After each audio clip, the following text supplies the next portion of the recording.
l'immobilier simplifié avec mon ami Patrick Lapande de chez Remax Prestige. Bon matin, Patrick. Hey, salut Sylvain. Tu vas bien? Mais oui, très bien, toi? Très, très bien. On va parler ce matin du marché de vendeurs, du marché Ouais. d'acheteurs, la différence entre les deux marchés. Il faut vraiment connaître ces différences-là. Naturellement, présentement, on est dans un marché encore de vendeurs. Là, Nodière, on a vraiment nos statistiques encore ce matin. Ça a été demandé là, par plusieurs internautes et puis on va vraiment regarder là, la variante, ce qui s'est passé. C'est quoi vraiment la différence entre un marché d'acheteurs et un marché de vendeurs? Donc, quand on est dans un marché, présentement, on est dans un marché de vendeurs. Donc, on n'a pas beaucoup d'inventaire, on a plus d'acheteurs qui sont présents. Naturellement, c'est un contexte qui est favorable là, à l'ensemble des vendeurs. Tout est relié à l'offre et la demande, Oui, j'imagine. et les propriétés vont se vendre rapidement et le pouvoir de négociation va appartenir aux clients vendeurs. Donc, naturellement, si on s'en va vers le côté du marché d'un acheteur, où on va passer entre les deux. Il y a le vendeur, il y a le marché équilibré. On s'entend quand c'est équilibré, il y a un équilibre qui s'est installé et puis là, les négociations vont être acheteur-vendeur vraiment selon les types de propriétés. Mais est-ce qu'on s'en va vers ça?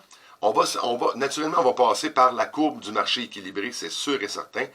Tout dépendant, on va voir vraiment ce qui va se passer avec les hausses de taux d'intérêt, la fréquence que l'acheteur va être présent là, parce que naturellement, avec les hausses de taux d'intérêt qu'on annonce après-demain, il risque d'avoir encore une incidence sur le marché. Donc, ça risque va être plus difficile pour les vendeurs de vendre leurs propriétés.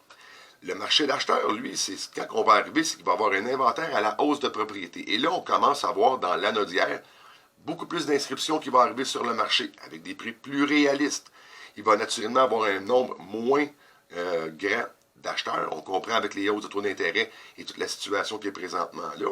Le contexte va être favorable naturellement aux acheteurs, mais ils ne seront pas énormément présents. Parce que là, ce qui va être vraiment important de la part des acheteurs, c'est de vous assurer que vous allez avoir vos pré-approbations hypothécaires en vos mains pour vous assurer que quand vous allez rentrer en négociation, parce qu'il va y avoir encore des propriétés qui risquent d'être un petit peu listées un petit peu trop haut encore.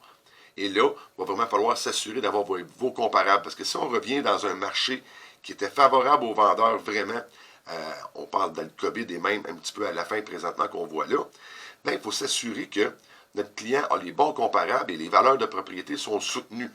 C'est vraiment ça qu'il faut s'assurer. Et vraiment, il va y avoir un travail à faire un peu plus important parce qu'il ne faut pas l'oublier. Quand on était dans notre marché, excusez-moi, du vendeur, le client, lui, inscrivait sa propriété et c'était pratiquement assuré qu'il était pour la vendre. Et rapidement, et en offre d'achat multiple. Oui, c'est les délais de vente qui fixent le marché. Effectivement, puis pour vous donner vraiment le topo, 2018, le délai de vente était de 122 jours. 2019, on est tombé à 102 jours de délai de vente. On avait déjà une rapidité qui commençait un petit peu à s'installer. Le COVID arrive en 2020, on tombe à un délai de vente de 100 jours. Et regardez la courbe descendre complètement en 2021, 46 jours de délai de vente et une stabilisation en 2022 à 43 jours. Et on voit vraiment sur les graphiques, naturellement, moi je les vois, mais pas vous, chers auditeurs, on voit vraiment que la courbe a tendance à vouloir se rééquilibrer, mais on parle de l'anodière. Si on prend le marché de Montréal, le marché de Montréal, lui, a été impacté par il y a eu un mouvement démographique qui s'est fait aussi. De Montréal, des grands centres vers les régions rurales.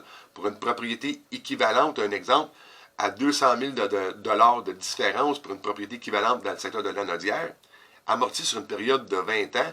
Donc, on a un différentiel d'environ 20 000 par année. Et faites votre calcul aussi, votre 20 000 par année, c'est de l'argent qui est net. Donc, vous avez payé de l'impôt là-dessus. Votre 20 000 peut représenter un 40 000 annuellement, facilement en ayant un mouvement démographique vers l'anodière. Donc, c'est vraiment là, important de voir ce mouvement-là se procéder. Et on a quand même beaucoup d'acheteurs présentement dans l'anodière qui proviennent de Montréal. Ils sortent de la ville parce que l'abordabilité des logements, c'est plus abordable chez nous, naturellement. Mon courtier, évidemment, en tous les graphiques, donc peut me guider un peu, me dire dans telle ou telle région, ça c'est plus un marché vendeur, ça c'est plus acheteur. Bien, effectivement, naturellement, présentement, l'impact est plus majeur et plus visible dans les grands centres.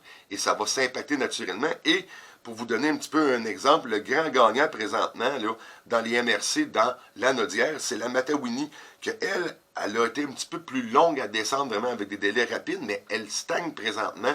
Les délais sont rapides de vente et eux sont toujours dans des délais de vente qui sont plus courts que l'ensemble des MRC. Si on s'en va uniquement dans le coin des Moulins, Eux ont déjà commencé à augmenter leur délai de vente. Des moulins d'Autriche, Joliette, l'Assomption, Matawini est le grand gagnant. Montcalm aussi, on a quand même là, des bons chiffres qui sont là.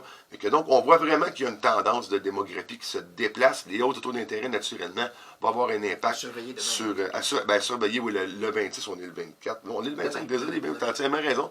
Et que donc, c'est un peu le topo. Donc, et n'oubliez pas, c'est toujours le client qui va décider du prix qui va être là sur la vente de sa propriété et sur l'achat.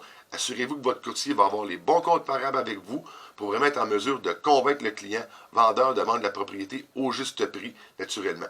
Si on veut te joindre ou encore écouter une des chroniques, combienième chronique ce matin? 271e ce matin. Okay. Oui, eh bien, ça fait facilement. Vous pouvez me rejoindre au 450-499-5544. Sur le Facebook aussi, tout est disponible. Et abonnez-vous à la chaîne YouTube. Tout est là. Patrick Napalm, un but, une passion. Vendu.